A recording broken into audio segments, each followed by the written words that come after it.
High, আগের ভিডিওতে তো দেখেছো অ্যালোভেরা গাছ রিপোর্ট করার আগে কি কি প্রসেস করতে হবে। তো অ্যালোভেরা গাছটাতে যত খারাপ পাতা ছিল সেগুলো আগে ফেলে দিতে হবে। গাছটাকে বোনার জন্য টবটাকে রেডি করে নিতে হবে। গাছের যে পুরনো পাতাগুলো ছিল সেগুলো ফেলে দিয়ে গাছটাকে সুন্দর করে রেডি করে নিতে হবে। তারপরে দেখো আমি যেইভাবে দেখাচ্ছি সেইভাবে গাছটাকে কেটে নিতে হবে। ভয় পাওয়ার দরকার নেই, 1 থেকে 1.5 মাসের মধ্যেই এই অ্যালোভেরা গাছে শিকড় চলে আসবে।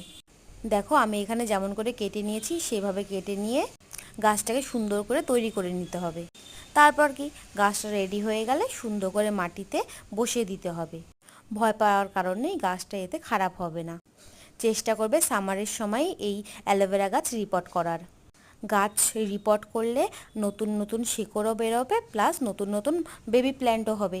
আর চেষ্টা করবে বেবি প্ল্যান্টগুলোকে মাদার প্ল্যান্টের থেকে আলাদা করে দিতে, তাহলেই অ্যালোভেরা গাছ এত সুন্দর হেলদি হবে। আর তোমাদের ব্যালকনিতে যেখানে সব থেকে কম রোদ আসে সেই কর্নারে এই অ্যালোভেরা গাছ রেখে দিবে। অ্যালোভেরা গাছ খুব একটা সানলাইট পছন্দ করে না। আর চেষ্টা করবে অ্যালোভেরা গাছে যতদিন না মাটি ড্রাই হয়ে যাচ্ছে ততদিন জল না দেওয়ার। অ্যালোভেরা গাছ খুব একটা জল পছন্দ করে না। আমি আমার অ্যালোভেরা গাছে কোনো রকম খাদ বা ভার্মি কম্পোস্ট কিছুই দিই না। নর্মাল গার্ডেন সয়েলের মধ্যে আমি আমার অ্যালোভেরা গাছকে বুনেছি।